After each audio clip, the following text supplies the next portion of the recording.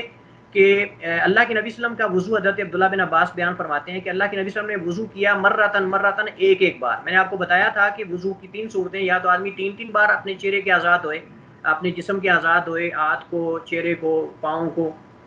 اور کلی بھی جو ہے وہ 3 بار کرے، 2 بار بھی کر سکتا ہے، ایک بار بھی کر سکتا ہے۔ تینوں طریقے اللہ کے نبی صلی اللہ علیہ وسلم سے ثابت ہیں۔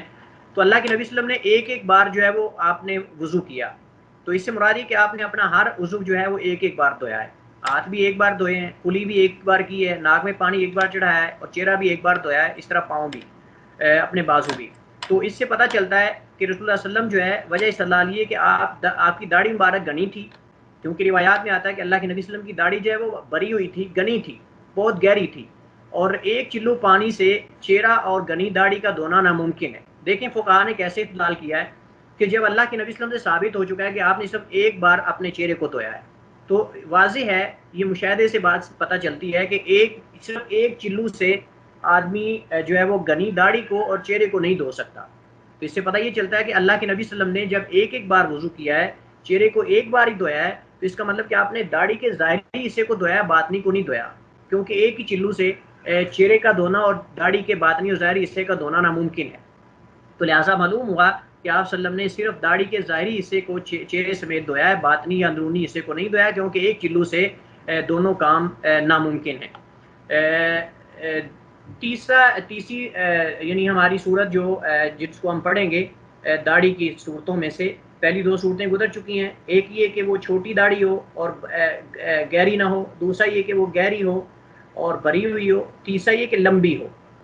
جو سینے یا اس سے بھی نیچے تک پہنچی ہوئی ہو۔ آپ جانتے ہیں بعض لوگ ایسے ہوتے ہیں کہ ان کی داڑیاں ماشاءاللہ سینے تک پہنچی ہوتی ہیں، بعض کی ناف تک پہنچی ہوتی ہیں، بعض کی اس سے بھی میں نے کئی بندے ایسے دیکھے ہیں کہ ان کی داڑھی بہت نیچے تک پہنچی ہوتی ہے۔ اب مسئلہ اتنی داڑھی رکھنے نہ رکھنے کا نہیں ہے، یہ مسئلہ الگ ہے، لیکن ہمارا اصل موضوع یہ کہ اگر اس آدمی نے وضو کرنا ہے تو وہ کیا کرے گا، داڑھی کو دھوئے گا یا نہیں دھوئے گا، اتنی لمبی داڑھی کو کیا وہ دھوئے گا یا نہیں دھوئے گا جو سینے تک یا ناف تک پہنچ چکی ہے۔ تو اس سے چہرے کے ساتھ دھویا جائے یا نہ دھویا جائے، اس میں فقہائے کرام کے 2 اقوال ہمارے پاس موجود ہیں۔ پہلا قول یہ ہے کہ لمبی داڑھی کے ظاہر کو چہرے کے ساتھ دھونا واجب ہے، باطن کو نہیں، جیسا کہ پہلے ہم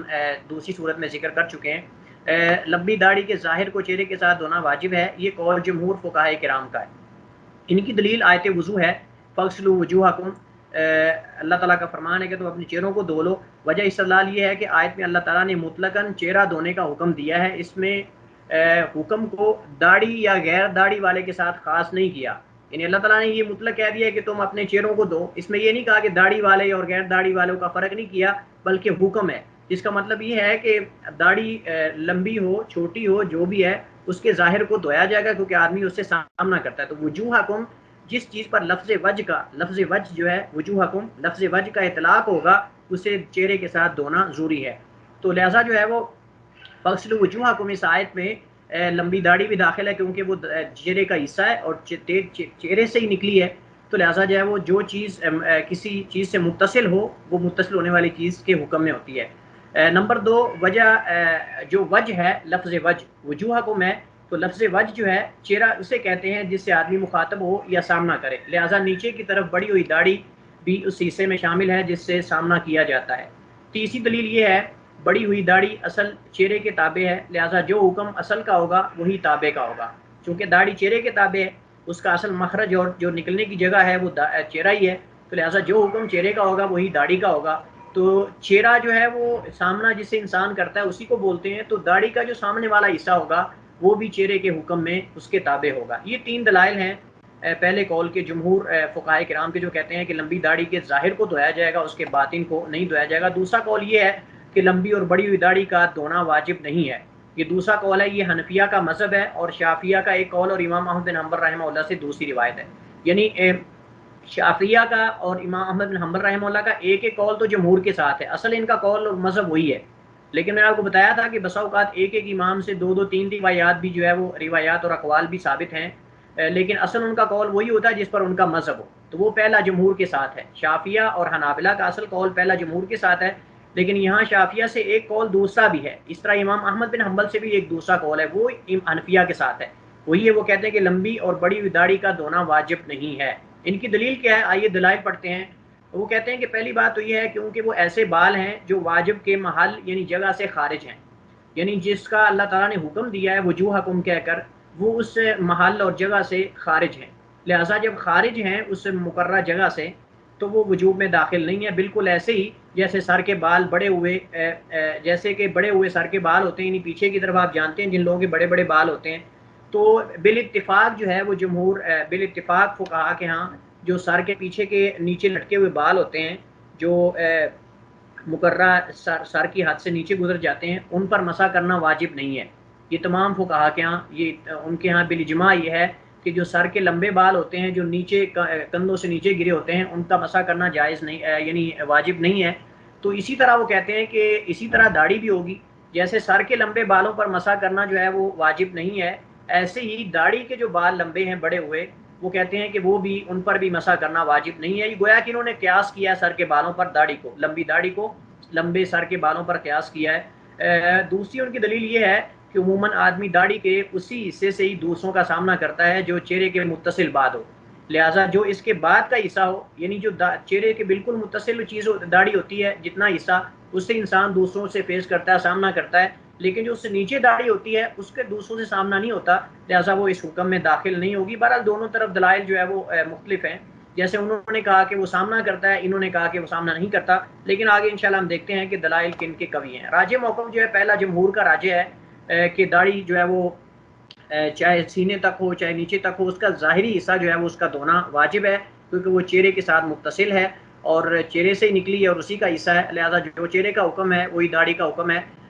اس کی وجہ یہ ہے کہ دوسرا یہ کہ داڑھی جتنی بھی بڑی ہوئی ہو وہ چہرے میں سے شمار ہوتی ہے اور اسے سر کے بڑے ہوئے بالوں پر قیاس کرنا درست نہیں ہے، کیونکہ داڑھی پر تو لفظ وجہ کا اطلاق ہوتا ہے لیکن سر کے بڑے ہوئے بالوں پر لفظ رأس کا نہیں ہوتا، یعنی راس کہتے ہیں بڑی ہوئی چیز کو، راس عربی میں بلندی کو کہتے ہیں، تو جو بال مقررہ بال اگنے کی حد سے تجاوز کر جائیں یعنی کندھوں سے نیچے چلے جائیں وہ اس کو ہم سر نہیں کہتے، اس کو ہم سر نہیں کہتے، تو لہٰذا راس کہتے ہیں بلند چیز کو، ابری ہوئی چیز کو۔ تو جو بال اوپر سر کے ہوں گے یعنی سر کے اوپر ہوں گے وہ تو ہم راس اس کو کہیں گے، راس کے اندر داخل ہوں گے، لیکن جو نیچے گر چکے کندھوں سے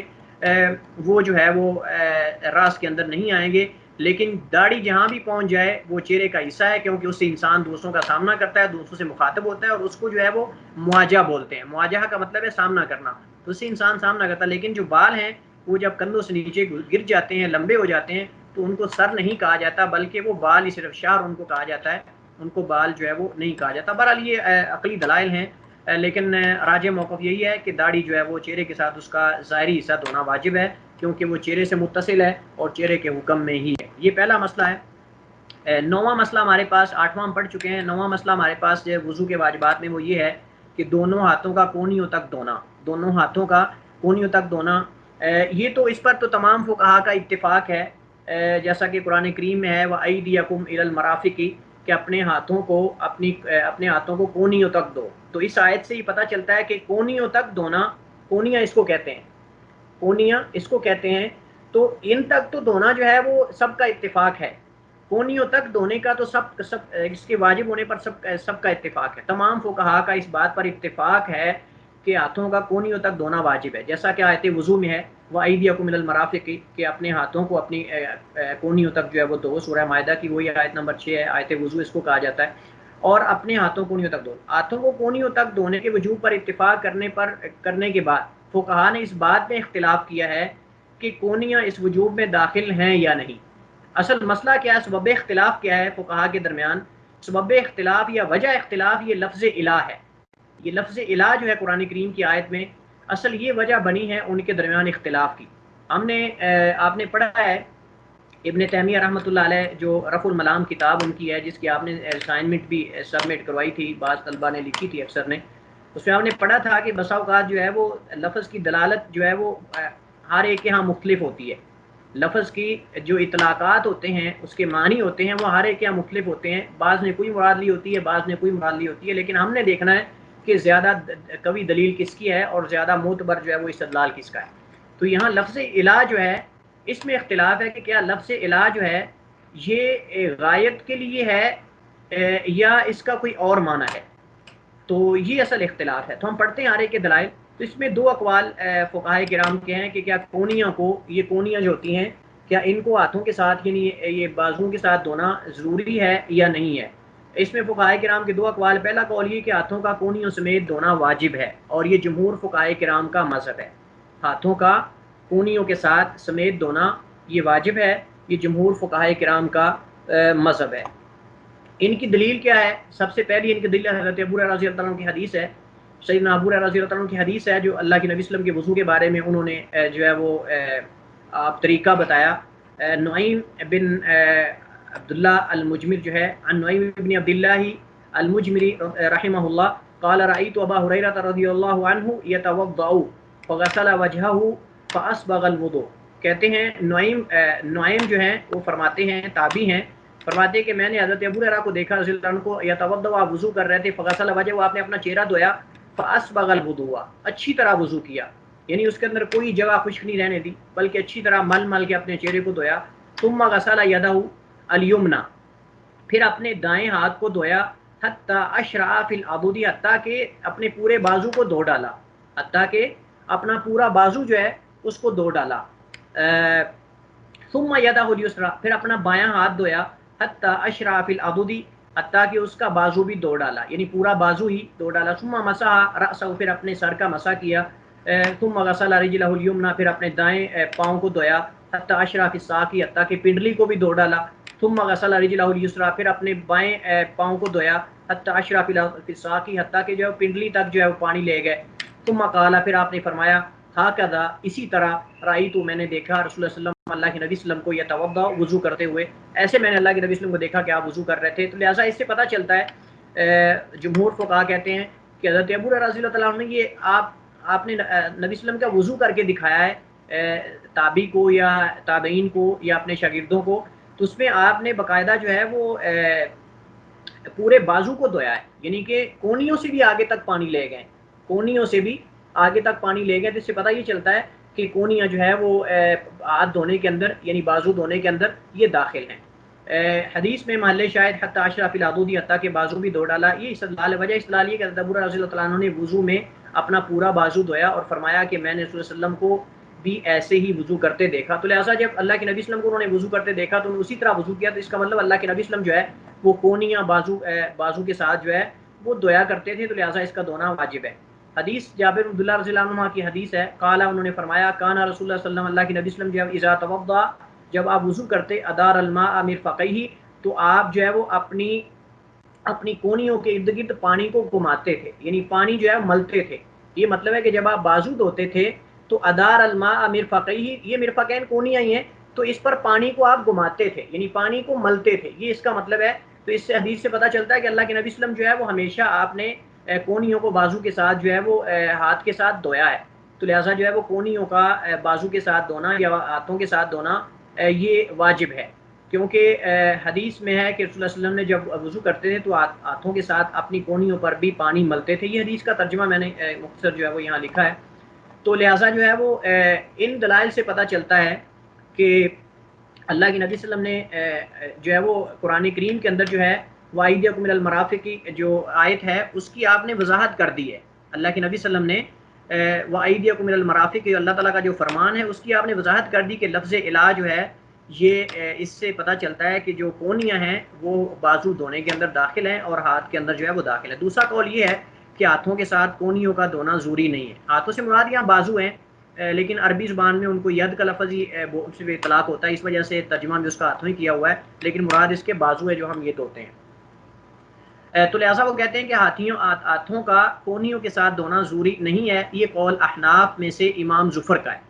یہ احناف میں سے امام زفر کا ہے، لیکن اصل احناف کا موقف جو ہے وہ جمہور کے ساتھ ہی. لیکن احناف میں سے امام زفر جو ہیں یہ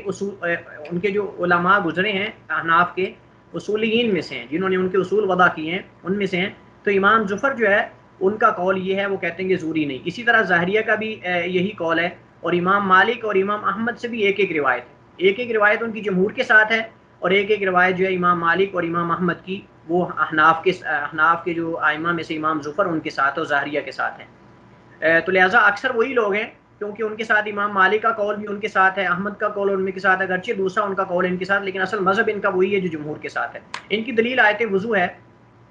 آیت وضو میں وجہ استدلال یہ ہے کہ لفظ الہ جو ہے، میں نے آپ کو بتایا تھا ایدیکم الی المرافق کی، لفظ الہ جو ہے یہاں انتہائی غایت کے لیے ہے،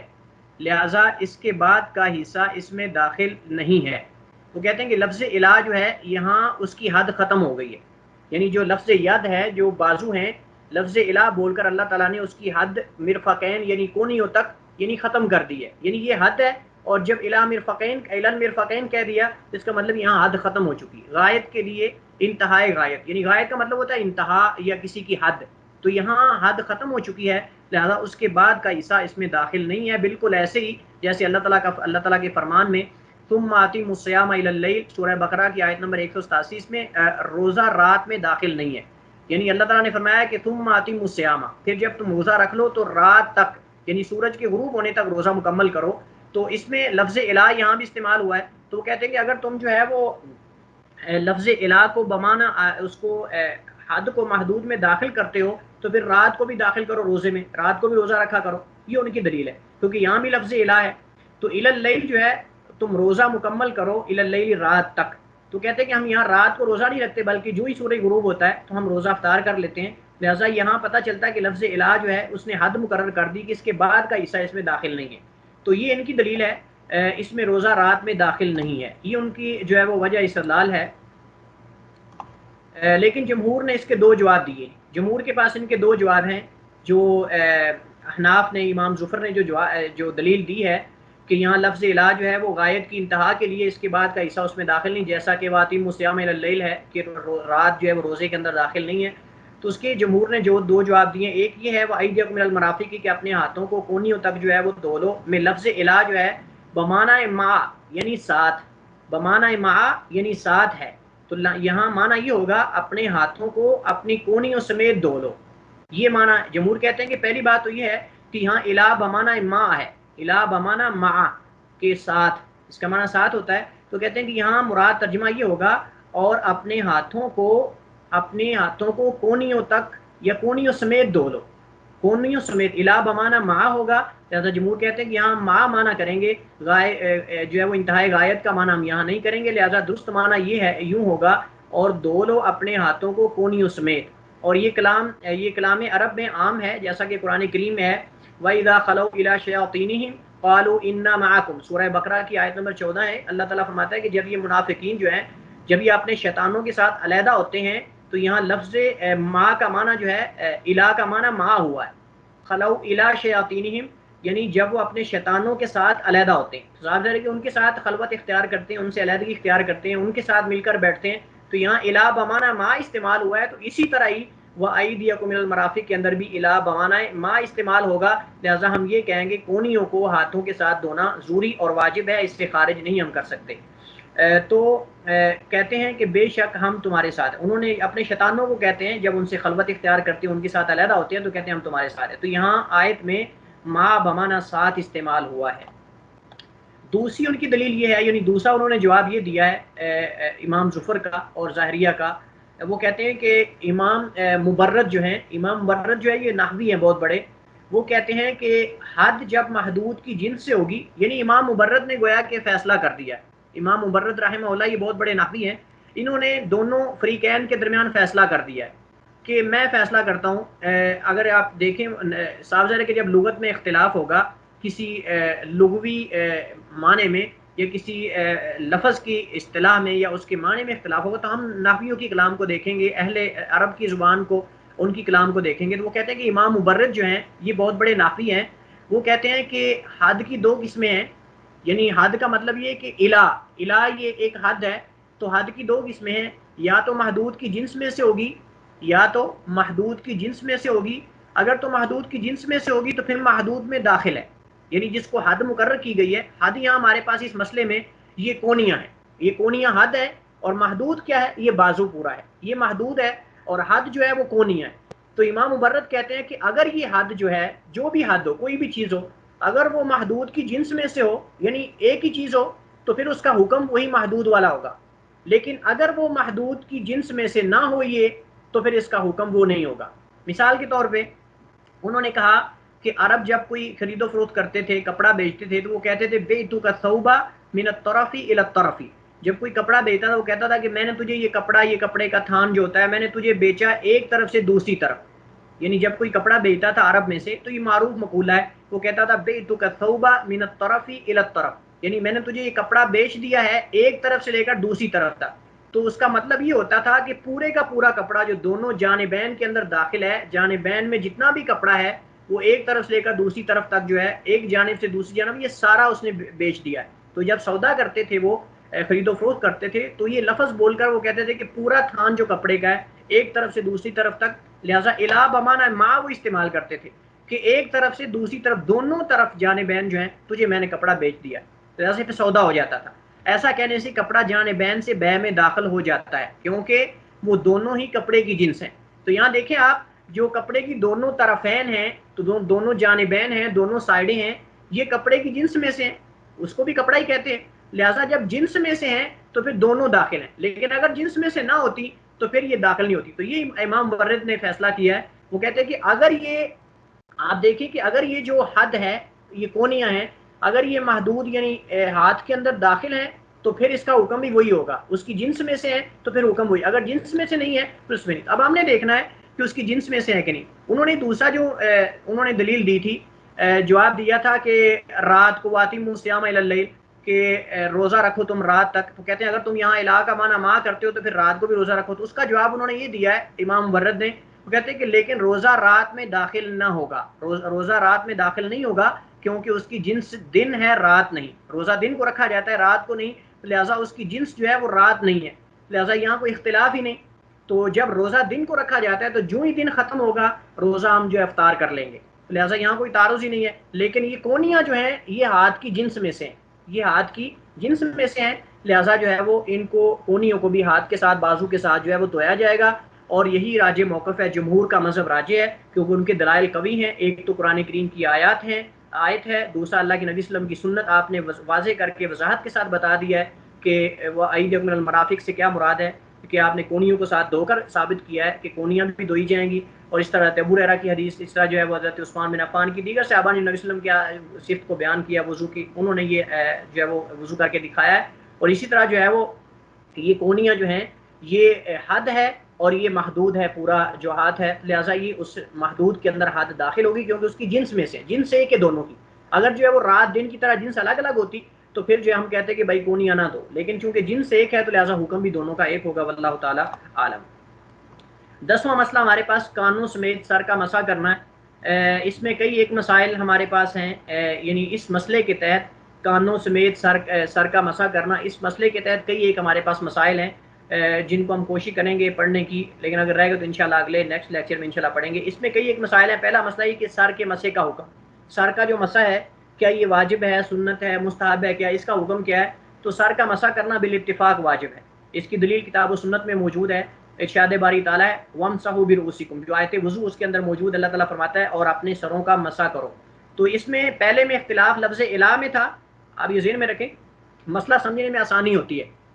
مسئلہ سمجھنے میں آسانی ہوتی ہے جب آپ سبب اختلاف سمجھ لیں گے، وجہ اختلاف، تو مسئلہ واضح ہو جائے گا. پہلے مسئلے میں اختلاف لفظ الہ میں تھا کہ لفظ الہ جو ہے وہ غائب کی جو ہے وہ حد مقرر کرنے کے لیے ہے کہ یہاں حد ختم ہو گئی ہے، یا پھر وہ لفظ الہ جو ہے وہ بمانۂ ما ہے، لفظ الہ بمانۂ ما ہے، یا پھر جو ہے وہ انتہائی غائب کے لیے. تو جنہوں نے کہا کہ انتہائی غائب کے لیے، انہوں نے کہا کہ کونیاں جو ہے وہ ہاتھ کے ساتھ دھونا واجب نہیں ہے، لیکن جنہوں نے کہا کہ وہ جو ہے وہ ما بمانۂ ما ہے تو انہوں نے کہا کہ ساتھ. اسی طرح یہاں لفظ برؤوسکم جو ہے، یہ جو لفظ با ہے اس میں اختلاف ہے. جنہوں نے کہا کہ یہ با بمانہ استیاب ہے، یعنی جو ہے وہ پورے سر کا مسح کیا جائے، تو وہ کہتے ہیں کہ پورے سر کا مسح کرنا چاہیے. جنہوں نے کہا کہ نہیں، با بمانہ بعض ہے، یعنی تبعیض، جیسا ہم کہتے ہیں نا بعض، تو لہٰذا وہ کہتے ہیں کہ با بمانہ بعض ہے، تبعیضیہ ہے، لہٰذا جو ہے وہ اگر بعض سر کا مسح بھی کوئی کر لیتا ہے تو سر کے کچھ حصے کا بھی تو وہ کافی ہو جائے گا. یہ مسئلہ انشاءاللہ ہمارے پاس اب آگے آئے گا. تو لہٰذا جو ہے وہ پہلی ان کی دلیل یہ ہے، یعنی سب کا اتفاق ہے مسح کے، سر کے مسح کا واجب ہونا، اس پر سب کا اتفاق ہے، لیکن اختلاف اس میں ہے کہ کتنی حد کافی ہو جائے گی، کتنے سر کا مسح کر لیں تو وہ کفایت کر جائے گا واجب ہونے کو، یہ اصل اختلاف ہے. تو اس کے واجب ہونے پر قرآن کریم کی آیت، یہ آیت وضو دلیل ہے، وَامْسَحُوا بِرُؤُوسِكُمْ، اور اپنے سروں کا مسح کر لو، یہ آیت دلیل ہے۔ دوسری حضرت عثمان بن عفان رضی اللہ عنہ کی حدیث ہے، انہ رأى عثمان بن عفان، جو ان کے غلام تھے حمران، انہوں نے دیکھا کہ حضرت عثمان بن عفان جو ہے رضی اللہ عنہ، انہوں نے ایک وضو کا پانی یعنی وضو کے لیے پانی منگوایا۔ میں نے آپ کو بتایا تھا وضو اور وضو، تو یہاں دیکھیے حدیث کے اندر آ چکا ہے بِوَضُوءٍ، تو یہاں واو کے فتح کے ساتھ اس کا معنی کیا ہوگا؟ وضو کرنے کا پانی، لیکن اگر واو کے ضمہ کے ساتھ ہوتا تو پھر اس کا مطلب تھا وضو کرنے کا فعل۔ تو یہاں بِوَضُوءٍ حدیث کے اندر وارد ہوا ہے، جس کا مطلب وضو کرنے والا پانی۔ حضرت عثمان بن عفان رضی اللہ عنہ امیر المومنین نے وضو کرنے کے لیے پانی منگوایا، فَأَفْرَغَ عَلَى يَدَيْهِ مِنْ إِنَاءٍ، تو اپنے ہاتھوں پر انہوں نے اس برتن سے پانی انڈیلا، فغسلہما، اور ان دونوں اپنے ہاتھوں کو دھویا، ثلاث مرات، 3 مرتبہ، ثم ادخل یمینہ فی الوضوء، پھر اپنے دائیں جو ہے وہ فی الوضوء، پھر اپنے دائیں ہاتھ کو وضو والے پانی میں داخل کیا، ثم تمضمض، پھر کلی کی، واستنشق، اور ناک میں پانی چڑھایا، واستنثر، اس کو جھاڑا، ثم غسل وجهه ثلاثا، اپنے چہرے کو 3 بار دھویا، ویدیہ الی المرفقین ثلاثا، اور اپنے ہاتھوں کو، دونوں ہاتھوں کو کونیوں تک، ثلاثا، 3 مرتبہ، ثم مسح برأسی، پھر اپنے سر کا مسح کیا۔ تو یہاں ثم مسح برأسی، تو اس میں یہ دلیل ہے کہ صحابی نے اللہ کے نبی صلی اللہ علیہ وسلم کا وضو کر کے دکھایا، اور انہوں نے اس کے ساتھ اپنے سر کا جو ہے اس کے اندر مسح کیا، جو قرآن کریم کی اس آیت وَامْسَحُوا بِرُؤُوسِكُمْ کی گویا کہ ایک عملی صورت ہے کہ انہوں نے اللہ کے نبی صلی اللہ علیہ وسلم کے وضو گویا کہ آپ کے فعل سے بھی ثابت ہے، اور اللہ تعالیٰ کے حکم سے بھی قرآن کریم کے اندر جو ہے وہ امر کے صیغے کے ساتھ بھی ثابت، لہٰذا پتہ چلتا ہے کہ سر کا مسح بالاتفاق واجب ہے، اس میں کسی کا اختلاف نہیں ہے۔ محل شاہد ثم مسح برأسی، حضرت عثمان بن عفان نے اپنے سر کا مسح کیا، اور وضو کے آخر میں آپ نے فرمایا کہ یہ اللہ کے نبی صلی اللہ علیہ وسلم کا وضو ہے، اور اللہ کے نبی صلی اللہ علیہ وسلم نے فرمایا کہ جو اس طرح وضو کر کے 2 رکعت نماز پڑھتا ہے، اللہ تعالیٰ جو ہے اس کے لیے جنت کے 8 دروازے کھول دیتا ہے، یا جس طرح حدیث میں وہ کما قال علیہ السلام۔ دوسری ان کی دلیل یہ ہے کہ پورے سر کا مسح کرنا، پہلا مسئلہ ہمارا گزر چکا ہے کہ سر کا مسح یہ تو سب کے ہاں متفق ہے کہ واجب ہے، لیکن کیا پورے سر کا مسح کرنا واجب ہے یا بعض سر کا یا اس کا چوتھائی حصہ، تو اس میں اختلاف ہے۔ تو پورے سر کا مسح کرنا اس کا کیا حکم ہے؟ جیسا کہ گزر چکا ہے کہ فقہا کا اس بات پر اتفاق ہے، اس بات پر تو اتفاق ہے کہ سر کا مسح کرنا واجب ہے، لیکن اختلاف اس میں ہے کہ کتنے حصے کا مسح کر لیں تو وجوب کے لیے کافی ہو جائے گا۔ یعنی اگر کوئی آدمی ہاتھ گیلا کر کے ایسے کر لیتا ہے تو کیا اس کے لیے کافی ہو جائے گا؟ کیا ایک آدمی 2 انگلیاں اپنی گیلی کر کے ایسے کر لیتا ہے تو کیا یہ کافی ہو جائے گا؟ تو یہ اصل سبب اختلاف ہے کہ کتنا حصہ اگر مسح کر لیں تو کافی ہو جائے گا، اس میں اختلاف ہے۔ تو پہلا قول یہ ہے کہ پورے سر کا مسح کرنا واجب ہے، پورے سر کا مسح کرنا واجب ہے، یہ پہلا قول ہے، اور یہ قول مالکیہ اور حنابلہ کا ہے۔ یہ مالکیہ اور حنابلہ کا مذہب ہے، یعنی ان کے مذہب میں یعنی تمام کے ہاں یہ فتویٰ ہے، یعنی ان کا مالکیہ حنابلہ کے ہاں، اور اسی کے مطابق وہ فتویٰ دیتے ہیں۔ وہ کہتے ہیں کہ پورے سر کا مسح کرنا واجب ہے۔ ان کی دلیل ایک تو آیت وضو ہے، اس میں وہ کہتے ہیں کہ وجہ استدلال یہ ہے وَامْسَحُوا بِرُؤُوسِكُم میں البا جو ہے، لفظ با یعنی بِرُؤُوسِكُم کے اندر جو البا ہے یہ استیعاب اور الصاق کے لیے ہے۔ الصاق اور استیعاب کا معنی ہوتا ہے مکمل، یعنی پوری چیز کا احاطہ کرنا، مکمل چیز کا احاطہ کرنا، اس کو جو ہے وہ حکم کے اندر داخل کرنا، یہ بمعنی استیعاب ہوتا ہے اور الصاق کے لیے۔ تو یہ با جو ہے استیعاب اور الصاق کے لیے ہے، تبعید کے لیے نہیں ہے۔ تو یہاں با جو ہے یہ بعض کے لیے نہیں استعمال ہوگی، تو جب لفظ بعض کے لیے نہیں ہے تو لہٰذا استیعاب اور الصاق کے لیے ہوگی، تو اس کا مطلب کہ پورے سر کا ایک ہی حکم ہوگا، اور وہ یہ ہے کہ پورے سر کا مسح کیا جائے، بعض سر کا مسح کرنا کافی نہیں ہے، کیونکہ اللہ تعالیٰ نے فرمایا وَامْسَحُوا بِرُؤُوسِكُم، اور اپنے سروں کا مسح کرو۔ تو یہاں مسح یہ ہے کہ پورے سر پر جو ہے وہ ہاتھ گیلا کر کے مارا جائے گا، بعض سر پر مار لینا یا مسح کر لینا کافی نہیں ہے۔ استیعاب اور الصاق کا معنی مکمل سر کو شامل، یعنی اس کا معنی ہے تبعیض کا مطلب سر کے بعد حصے کو شامل۔ تو یہ دونوں کے میں نے معنی الگ الگ لکھ دیے ہیں تاکہ جو ہے وہ سمجھنے میں آسانی ہو۔ جیسا کہ ارشاد باری تعالیٰ ہے وَلْيَطَّوَّفُوا بِالْبَيْتِ الْعَتِيقِ، اللہ تعالیٰ فرماتا ہے کہ تاکہ اللہ تعالیٰ کے قدیم گھر کا خوب طواف کریں۔ تو یہاں بالبیت العتیق جو ہے یہاں بھی با ہے، تو لہٰذا وہ کہتے ہیں کہ تمام علماء کا اس بات پر اتفاق ہے کہ بیت اللہ کے بعد حصے کا طواف نہیں کیا جائے گا، لہذا اسی طرح ہی سر کے بعد حصے کا مسح بھی نہیں کیا جائے گا۔ تو اس سے پتہ یہ چلتا ہے کہ جیسے بیت اللہ کے بعد حصے کا آپ طواف نہیں کر سکتے، بلکہ جب طواف کریں گے تو پورے بیت اللہ کا طواف کریں گے، یہاں بھی لفظ با استعمال ہوا ہے، تو یہ با بھی جو ہے وہ استیعاب کے لیے ہے۔ اسی طرح وَامْسَحُوا بِرُؤُوسِكُم کے اندر بھی لفظ با جو ہے یہ استیعاب کے لیے ہے۔ تو جیسے بیت اللہ کا مکمل طواف کیا جاتا ہے، ایسے سر کا مسح بھی مکمل کیا جائے گا، اس کے بعد حصے کا مسح کر لینا یہ کافی نہیں ہوگا بلکہ مکمل سر کا مسا۔ دوسری ان کی دلیل یہ حضرت عبداللہ بن زید کی حدیث ہے جو گزر چکی ہے ہمارے پچھلے مسئلے میں ہم نے پڑھ لی ہے رضی اللہ تعالیٰ عنہ کی حدیث، اس میں یہ کہ ثم مسح رأسہ بیدیہ، پھر انہوں نے اپنے سر کا دونوں ہاتھوں سے مسح کیا، فاقبل بہما، اس نے مسح کا طریقہ بتایا، فاقبل بہما، تو دونوں کو آگے سے لے کر پیچھے کی طرف گئے، بدا بمقدم راسی، اپنے سر کے آگے والے حصے سے شروع کیا، حتی ذهب بہما الی کفا، حتی کہ اپنی جو ہے وہ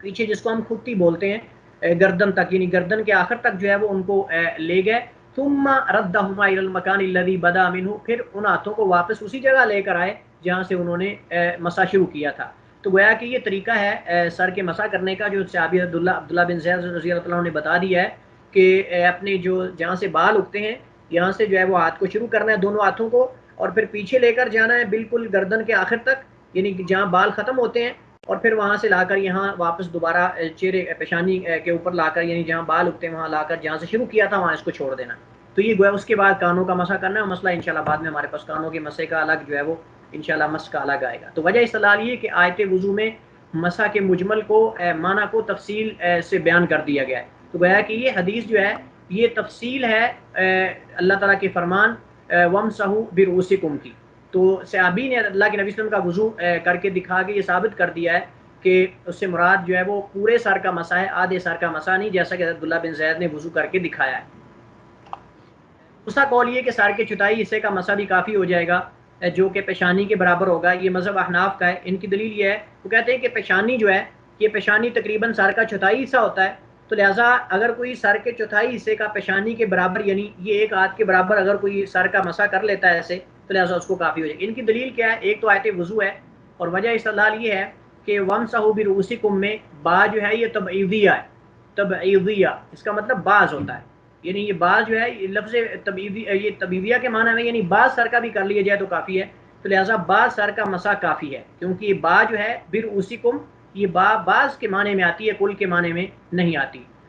ان کی دوسری دلیل یہ حضرت مغیرہ بن شعبہ کی حدیث ہے، اصل یہ ان کی دلیل ہے، حضرت مغیرہ بن شعبہ رضی اللہ عنہ کی حدیث ہے، ان نبی صلی اللہ علیہ وسلم فرماتے ہیں کہ اللہ کے نبی صلی اللہ علیہ وسلم نے توضا وضو کیا، فمسح بناصیتی، آپ نے اپنی پیشانی کا مسح کیا، وعلی الامامتی اور اپنے امامے کا، اور اپنی پگڑی کا بھی آپ نے مسح کیا، وعلی الخفین اور اپنے موزوں کا بھی۔ تو آپ دیکھیں یہاں احناف نے کیسا بریک استدلال کیا ہے، کس قدر گہرائی میں جا کر جو ہے وہ مسئلے کی حدیث کی انہوں نے مسئلہ اخذ کیا ہے۔ کہتے ہیں کہ اللہ کے نبی صلی اللہ علیہ وسلم نے اپنی پیشانی کا اور اپنے امامے کا اور اپنے موزوں کا مسح کیا، تو کہتے ہیں کہ آپ نے سر کا مسح نہیں کیا بلکہ پیشانی کا مسح آپ نے کر کے تو امامے پر مسح کر لیا ہے، لہٰذا پیشانی جو ہوتی ہے یہ سر کے چوتھائی حصے کے برابر ہوتی ہے، تقریباً سر کا چوتھا حصہ ہوتی ہے، تو گویا کہ آپ نے یہاں اکتفا کر لیا، اس کا مطلب ہے کہ اگر کوئی سر کا چوتھے حصے کا مسح کر لیتا ہے تو یہ کافی ہے، گویا کہ انہوں نے پیشانی پر قیاس کیا ہے سر کو، تو لہٰذا جیسے اللہ کے نبی صلی اللہ علیہ وسلم نے پیشانی پر مسح کر کے امامے پر کر کے اکتفا کر لیا ہے، ایسے وہ کہتے ہیں کہ اگر پیشانی کے برابر چوتھائی حصہ سر کا اگر کوئی مسح کر لیتا ہے، ایسے ہاتھ گیلا کر کے اگر اوپر لگا دیتا ہے تو اس کو یہ کافی ہو جائے گا۔ یہ حناف کا قول ہے، انہوں نے اللہ کے نبی صلی اللہ علیہ وسلم کے پیشانی پر مسح کرنے سے استدلال کرتے ہوئے انہوں نے یہ کہا ہے کہ چوتھائی سر کا مسح کرنا جائز ہے، اور انہوں نے وجہ استدلال میں آپ کو بتا دی کہ انہوں نے کہا کہ یہ جو پیشانی ہے، جو ماتھا ہے، یہ چوتھائی سر کے برابر ہوتا ہے، تو اللہ کے نبی صلی اللہ علیہ وسلم نے ماتھے کا صرف مسح کیا، تو لہٰذا اگر کوئی اس سے پتہ چلتا ہے کہ بعض سر کا مسح بھی کافی ہو جائے گا وجوب کے لیے۔ اس سے پتہ چلتا ہے کہ اگر کوئی شخص پیشانی کے برابر سر کا مسح کر لیتا ہے تو یہ کافی ہو جائے گا، لیکن فریق مخالف نے اس کا جواب یہ دیا ہے کہ آپ صلی اللہ علیہ وسلم نے پیشانی کا مسح کرنے کے بعد باقی سر کا مسح امامہ پر کیا ہے، امامہ پر جو کہ سر کے مسح کے قائم مقام ہے، تو اللہ کے نبی صلی اللہ علیہ وسلم نے خالی پیشانی کا مسح کر کے نہیں چھوڑ دیا بلکہ اللہ کے نبی صلی اللہ علیہ وسلم نے اوپر امامے کے مسح کیا ہے، تو اس سے پتہ چلتا ہے کہ سر کا مسح واجب ہے، اگر سر کا مسح مکمل سر کا مسح واجب نہ ہوتا تو آپ صلی اللہ علیہ وسلم خالی پیشانی کے مسح پر اکتفا کرتے اور امامے کا مسح نہ کرتے، اس سے پتہ ہی چلتا ہے کہ آپ امامہ اتار نہیں سکتے تھے، تو آپ صلی اللہ علیہ وسلم نے جو ہے وہ سر کی جگہ امامے پر مسح کر لیا ہے۔ اگر خالی چوتھائی حصے کا یا پیشانی کا مسح کرنا کافی ہوتا تو آپ صلی اللہ علیہ وسلم جو ہے وہ پگڑی پر یا امامے پر مسح نہ کرتے، تو لیکن آپ نے امامے پر مسح کیا ہے جو کہ سر کے مسح کے قائم مقام ہو گیا ہے، تو اس پتہ چلتا ہے کہ مکمل سر کا مسح کرنا واجب ہے، اگر واجب نہ ہوتا تو آپ صلی اللہ علیہ وسلم خالی پیشانی کا مسح کر کے رک جاتے، آگے پگڑی پر یا اپنے امامے پر آپ مسح نہ کرتے، لیکن آپ نے پگڑی پر ہی مسح کیا ہے، تو اس بات کی دلیل ہے کہ مکمل سر کا مسح واجب ہے۔ دوسرا قول وہ یہ ہے کہ جتنے حصے پر مسح کا اطلاق ہوتا ہو اتنے کا ہی کفایت کر جائے گا، اگرچہ وہ سر کا ایک بال ہی کیوں نہ ہو۔ لو امام شافعی رحمہ اللہ فرماتے ہیں، شافیہ کے ہاں یہ ہے، وہ کہتے ہیں کہ جس کو مسح کہا جائے وہ چاہے ایک بال کیوں نہ ہو، چاہے ایک بال کیوں نہ ہو، دو بال کیوں نہ ہو، ایک ہاتھ نہ ہو. کہتے ہیں کہ قید لگانا کہ آدھا حصہ، چوتھائی حصہ، سلوس، یہ کوئی شرط نہیں. کہتے ہیں کہ جس کو مسح کہا جائے چاہے وہ ایک انگلی لگانے سے ہی ہو جائے تو وہ مسح میں شمار ہوگا. یہ شافیہ کا مذہب ہے. ان کی دلیل ایک تو گزشتہ حدیث ہے، حضرت مغیرہ بن شعبہ رضی اللہ عنہ کی حدیث، جس میں رسول صلی اللہ علیہ وسلم کی پیشانی، امامہ اور موضوع پر مسح کرنے کا ذکر ہے. انہوں نے کہا کہ اس حدیث میں پورے سر کے مسح کا عدم وجوب ثابت ہوتا ہے، اور یہ بھی ثابت ہوتا ہے کہ کوئی خاص مقدار نصف، ثلث، ربع یعنی آدھا، تہائی یا چوتھائی وغیرہ مقرر کرنا درست نہیں ہے، کیونکہ لفظ ناسیہ جو ہے، پیشانی جو ہے، یہ چوتھائی سر سے کم ہوتا ہے. کہتے ہیں کہ پیشانی جو ہے یہ چوتھائی سر نہیں ہوتا بلکہ اس سے کم ہوتا ہے، لہٰذا قید لگانا درست نہیں ہے. ہم یہ کہیں گے کہ جس کو مسح کہا جائے وہ چاہے ایک بال کیوں نہ ہو وہ مسح میں داخل ہو جائے گا. اگر اتنا وہ کر لیتا ہے تو وہ جو ہے وہ مسح کے لیے کافی ہو جائے گا. دوسرا ان کی آیت وضو جو ہے وہ ان کی دلیل ہے. وَامْسَحُوا بِرُؤُوسِكُمْ کی با جو ہے وہی جو پہلی احناف والی دلیل ہے جو انہوں نے دلیل پکڑی تھی. وہ کہتے ہیں کہ با جو ہے یہ تبعیضیہ ہے، یعنی بعض کے معنی کے لیے ہے جو کہ بعض پر دلالت کرتی ہے، کل پر نہیں. اور قاعدہ یہ ہے کہ جب با کسی ایسے فعل پر داخل ہو جو متعدی بنفس ہی ہو تو وہ داخل ہونے والی با تبعیض کے لیے ہوگی، اور اگر متعدی بنفسی نہ ہو تو با استعاب کے لیے اور الصاق کے لیے ہوگی. تو انہوں نے کہا کہ جیسے قرآن کریم میں ہے وَلْيَطَّوَّفُوا بِالْبَيْتِ الْعَتِيقِ کہ چاہیے کہ وہ بیت اللہ کا، اللہ تعالیٰ کے قدیم گھر کا طواف کریں. تو اس میں با جو ہے وہ کہتے ہیں کہ یہ با متعدی بنفسی نہیں ہے، متعدی بنفسی نہیں ہے. یہاں جو وَلْيَطَّوَّفُوا کے اندر جو فعل ہے یہ فعل ایسا ہے کہ جو متعدی بنفسی نہیں ہے بلکہ کسی دوسرے کے ساتھ مل کر متعدی ہوتا ہے، جو با کے ساتھ متعدی ہوتا ہے صاف ظاہر ہے. تو لہٰذا وہ کہتے ہیں کہ جو فعل بنفسی ہی متعدی ہو، کسی اور لفظ کے ساتھ متعدی نہ ہو، تو اس میں جو ہے وہ با بعض کے لیے ہوتی ہے، لیکن جو متعدی بنفسی نہ ہو اس کی با جو ہے وہ مکمل اس چیز کو شامل ہوتی ہے، استعاب اور الصاق کے معنی میں ہوتی ہے. جیسا کہ وَلْيَطَّوَّفُوا بِالْبَيْتِ الْعَتِيقِ کہ چاہیے کہ وہ طواف کریں اللہ کے قدیم گھر کا. تو اس سے کہتے ہیں کہ یہاں با جو ہے یہ فعل چونکہ متعدی بنفسی نہیں ہے تو اس وجہ سے یہاں با بمعنی استعاب ہوگی، لیکن پہلے میں متعدی بنفسی ہے لہٰذا جو با یہاں بمعنی بعض ہوگی، کل نہیں ہوگی. یہ ان کی دلیل ہے، لیکن اس کا جو ہے وہ جواب موجود ہے. فریق مخالف نے، مالکیہ، حنابلہ وغیرہ نے اس کا جواب یہ دیا ہے کہ با کا تبعیضیہ ہونا نحویوں کے ہاں ثابت نہیں ہے. امام سیبوے جو نحویوں کے امام ہیں انہوں نے کہا ہے کہ با بعض کے معنی میں آتی نہیں. با جو ہے یہ بعض کے معنی میں آتی نہیں، لہٰذا جب بعض کے معنی میں آتی نہیں ہے تو وَامْسَحُوا بِرُؤُوسِكُمْ جو اللہ تعالیٰ کا فرمان ہے اس میں پورے سر کا مسح مراد ہے. جب بعض کے معنی میں آتی نہیں ہے تو جب نحویوں کے امام نے کہہ دیا، سیبویہ نے، وہ کہتے ہیں کہ بعض کے معنی میں آتی نہیں، جیسے بھی آئے، متعدی ہو، غیر متعدی ہو، جیسے بھی ہو فعل جس پر وہ داخل ہو رہی ہے اس کا معنی جو ہے وہ کلی ہوگا، استعاب اور الصاق کے معنی میں ہوگی. تو لہٰذا جو ہے وہ یہ زیادہ راجح موقف جو ہے وہ مالکیہ اور حنابلہ کا ہے کہ جیسے امام سیبویہ نے کہا ہے کہ بعض کے معنی میں آتی نہیں، لہٰذا اللہ تعالیٰ کا فرمان وَامْسَحُوا بِرُؤُوسِكُمْ سے یہاں مکمل سر کا مسح مراد ہے، سر کے چوتھائی یا سر کے کچھ حصے کا مسح یہ کافی نہیں ہوگا بلکہ پورے سر کا مسح کرنا ضروری اور واجب ہے. جیسا کہ دلائل ہم مالکی اور حنابلہ کے پڑھ چکے ہیں. علامہ ابن قیم رحمۃ اللہ علیہ فرماتے ہیں رسول اللہ صلی اللہ علیہ وسلم سے کسی ایک حدیث میں بھی یہ ثابت نہیں کہ آپ صلی اللہ علیہ وسلم نے کبھی بھی سر کے بعد حصے کے مسح پر اکتفا کیا ہو. ہاں البتہ یہ ضرور ثابت ہے کہ آپ صلی اللہ علیہ وسلم نے جب پیشانی پر مسح کرتے تھے جب آپ تو باقی کو امامے پر مکمل کر لیتے تھے. تو اس کا مطلب یہ کہ اگر آپ واجب نہ ہوتا مکمل سر کا مسح تو آپ امامہ پر مکمل نہ کرتے. جب آپ امامہ پر مکمل کرتے تھے پگڑی پر، اس کا مطلب یہ مکمل سر کا مسح جو ہے وہ واجب ہے. اسی پر اکتفا کرتے ہیں. واللہ تعالی عالم، وصلی اللہ وسلم علی نبینا محمد وعلی آلہ وصحبہ وسلم. السلام علیکم. محترم سوال ہے. وعلیکم السلام ورحمۃ اللہ وبرکاتہ. جی فرمائیے. جی استاد محترم، سوال یہ ہے کہ اپنے ہاتھوں کے اندر پانی لینا ہے اپنا چہرہ دھونے کے لیے، تو اس کے اندر پہلے صرف دائیں ہاتھ کے اندر پانی لے کے بائیں کو ساتھ ملانا ہے یا دونوں، یعنی دونوں ہاتھوں میں ملا کے اپنا چلو وہ ٹونٹی کے نیچے کر سکتے ہیں؟ نہیں، ایک ہاتھ سے، دائیں ہاتھ سے صاف ظاہر کرنا ہے. دائیں ہاتھ سے ہی آپ چلو جب بھریں گے تو کیونکہ حدیث میں کف کا لفظ ہے نا، تو کف سے جی مراد کیا ہوتا ہے؟ کفئی ہی نبی اپنے ہتھیلی کے اندر پانی لیتے تھے، تو ایک ہتھیلی کے اندر پانی لیتے، دونوں ہتھیلیوں کے اندر تو نہیں نا لینا ایسے. ہمارے ہاں تو ٹوٹی چاری ہوتی ہے اور دونوں ہاتھ نیچے کر کے وضو کے لیے، چہرے دھونے کے لیے پانی لیا جاتا ہے. جی میں نے کہا عموماً تو یہی ہے کہ ٹوٹی وغیرہ چل رہی ہوتی ہے اور اس کے نیچے دونوں ہاتھ کر کے پانی لیا جاتا ہے اکٹھے دونوں ہاتھوں کو ملا کے، پھر چلو اپنا بھر کے وہ چہرے پہ ڈال دیں۔ لیکن حدیث کے اندر جو موجود ہے وہ ایک ہتھیلی کا ہی ذکر ہے، چلو کا ذکر ہے، تو چلو سے مراد جو ہے وہ یہ ایک ہاتھ سے جو ہوتا ہے وہی ہوتا ہے، اور اکثر ایسے ہی کرتے ہیں سارے جی لوگ، اور صرف بھی اللہ کے نبی صلی اللہ علیہ وسلم سے یہی ثابت ہے۔ تو بہرحال بہتر یہی ہے کہ وہی کیا جائے اللہ کے نبی صلی اللہ علیہ وسلم جو ثابت ہے۔ دونوں ہاتھوں سے گوتے لینے یار، جی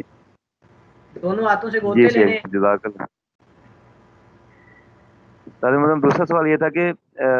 بازو دھوتے ہوئے ان کو دھونے کا طریقہ کار کیا ہے؟ کچھ لوگ یہ ہے کہ دائیں ہاتھ میں پانی لے کے اسی کو دائیں ہاتھ میں، اس میں چلو میں پانی لے کے اسی کو دائیں بازو میں گراتے ہیں، یعنی اپنا ہاتھ نہیں، اوپر کی طرف پہلے اٹھاتے سب سے پہلے یہ ہے کہ اگر برتن میں آپ وضو کر رہے ہیں تو پہلے برتن کو انڈیل کر بایاں ہاتھ دھوئیں، پھر دایاں ہاتھ دھوئیں، یعنی باہر ان کو دھویا جائے، ہیں؟ پہلے جی ہاتھوں ٹھیک۔ کو دھویا جائے، اس کے بعد جو ہے وہ برتن کے اندر سے پانی لے کر جو ہے وہ کلی اور ناک میں پانی چلایا جائے، کیونکہ نہیں سر میں نے ہاتھوں میں بازوؤں کا پوچھا ہے، بازوؤں کا، جی بازو کیا مطلب؟ میں نے بازوؤں کا پوچھا کہ بازو دھوتے وقت ان کا طریقہ کار کیا ہونا چاہیے؟ ڈائریکٹ پانی کے نیچے، یعنی ٹوٹی چل رہی ہے اس کے نیچے کر دینا چاہیے، یا دائیں ہاتھ کے اندر پانی لے کے نہیں، وہ پہلے دائیں بازو پہ؟ سب سے بہتر یہی ہے کہ جو آپ ہاتھ دھو رہے ہیں، جو بازو دھو رہے ہیں، جی اس کے دوسرے ہاتھ کا استعمال کر کے اس کے 3 چلو بنا کر آپ ایسے ایسے اس کے اوپر ڈالیں، ٹوٹی کے مثال نیچے کے آپ طور نہ پر کریں، اگر، ٹوٹی کے جی نیچے آپ نہ کریں، لیکن میں یہ کہہ رہا ہوں جی کہ جی آپ اگر دایاں بازو دھو رہے ہیں تو اپنے بائیں چلو کے اندر پانی لے کر ایسے ایسے اس کے اوپر گراتے رہیں، یعنی جی ایک بار گرا کر اس کو ایسے کر لیں، دوسری بار کیونکہ ملنا بھی جو ہے وہ مسئلہ آئے گا انشاءاللہ کہ کیا ملنا ضروری ہے یا نہیں اعضاء کو، تو انشاءاللہ یہ مسئلہ آئے گا، ہم پڑھیں گے۔ تو بہرحال یہ ہے کہ آپ جو ہاتھ دھو رہے ہیں اس کے دوسرا ہاتھ جو ہے وہ اس کو بازو دوسرے ہاتھ کے چلو کو استعمال کریں، اگر آپ دایاں بازو دھو رہے ہیں تو بائیں چلو کو استعمال کریں، اگر بایاں دھو رہے ہیں دائیں چلو کو استعمال کریں، تو یہ ہے۔ تو میرے خیال میں یہاں ٹائم کافی ہو چکا ہے، اگر کسی کے پاس کوئی سوال ہو تو آپ پرسنل میں مجھ سے پوچھ سکتے ہیں، بہرحال ٹائم یہاں کافی، دوسری کلاس شروع ہونے والی ہے، تو میں آپ سے اجازت چاہتا ہوں، انشاءاللہ کل ملیں گے۔ السلام علیکم ورحمۃ اللہ وبرکاتہ۔